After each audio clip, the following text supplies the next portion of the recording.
इस इमेज पर आप देख सकते हो कि इस ईल ने अपने निकलने का रास्ता कुछ इस तरह से बनाया है और 1890 में हेडेक का असर कुछ इस तरह से होता था। क्या आपने कभी नोटिस किया है कि ऑडी में 4 रिंग्स ही क्यों लगे रहते हैं? इस ऑडी का 4 रिंग्स क्या हमें इशारा करता है? तो इन सारे फैक्ट्स को हम आज इस वीडियो में जानने वाले हैं, तो आप इस वीडियो को ज़रा भी स्किप मत करना। नंबर 8, आप ये तो ज़रूर जानते ही होंगे कि इंडिया में सबसे बड़ा रेलवे नेटवर्क है, पर क्या आप जानते हो कि नागपुर में एक डायमंड क्रॉसिंग रेल लाइन मौजूद है जो नॉर्थ को साउथ रेल लाइन से और ईस्ट को वेस्ट रेल लाइन से कनेक्ट करती है। ये तो बस इंडिया की नहीं, पूरी वर्ल्ड में मात्र एक ऐसी रेलवे क्रॉसिंग है। नंबर 7, आप ज़रा इस बर्ड को ध्यान से देखिएगा।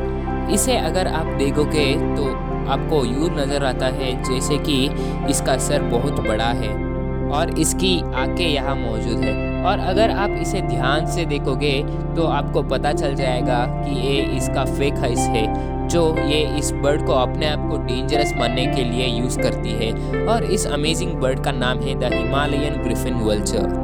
नंबर 6, 1994 में टेक्नोलॉजी इतने पीछे थी कि हमारे पास प्लूटो की तस्वीर कुछ इस तरह से दिखती थी, लेकिन अभी बदलती हुई टेक्नोलॉजी को अगर आप देखोगे तो 2020 में हमारे पास प्लूटो की इतना क्लियर इमेज मौजूद है। नंबर 5, सुशांत सिंह राजपूत की मौत बॉलीवुड इंडस्ट्री के लिए एक बहुत बड़ा लॉस था। इसका अंदाज़ा आप बस इस फैक्ट को देखकर ही समझ जाएंगे।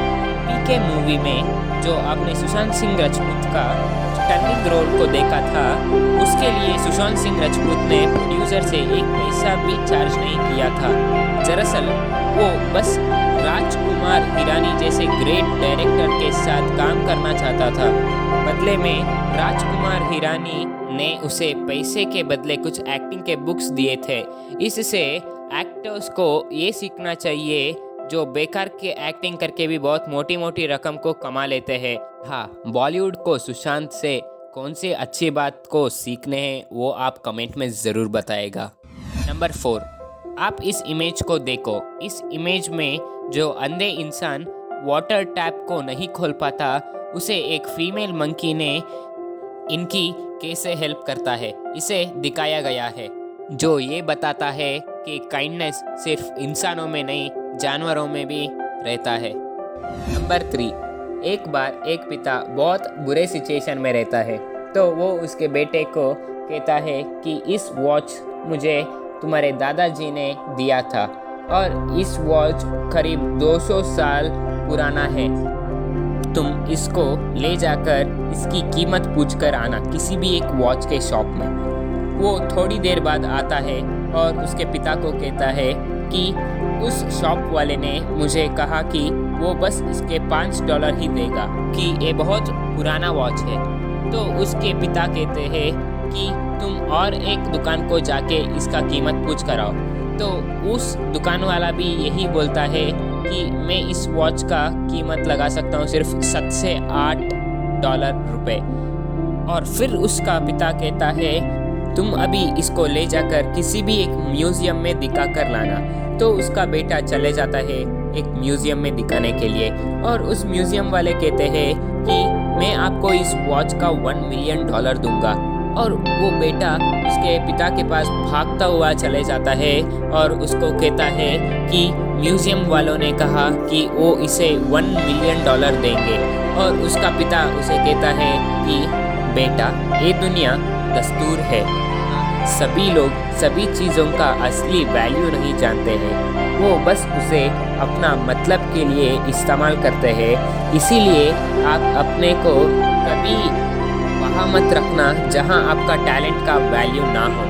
नंबर 2, आप इस फैक्ट को जानकर लिटरली हंस पड़ेंगे। क्या आप जानते हैं कि अगर आप एक साथ एयरपोर्ट में AK-47 और बनाना को ले जाएंगे तो सबसे ज़्यादा परेशानी आपको AK-47 की नहीं, बनानास की होंगी, क्योंकि बनाना में सी पैराडाइज है, यानी कि ऐसी माइक्रो ऑर्गेनिज्म है जो डिसीज़ को फैला सकती है।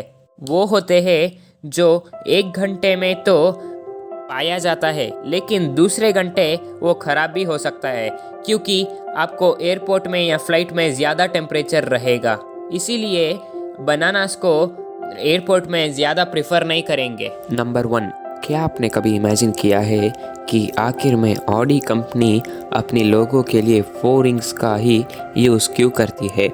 एक्चुअली इसके पीछे बहुत बड़ा इंटरेस्टिंग रीज़न है। ऑडी को ये लोगो तब मिला था जब 1932 में एक ऑटो यूनियन बना जिससे 4 कंपनी शामिल थी, द ऑडी, BMW के और वैगन, और ये 4 कंपनी ऑडी के 4 रिंग्स को रिप्रेजेंट करती है।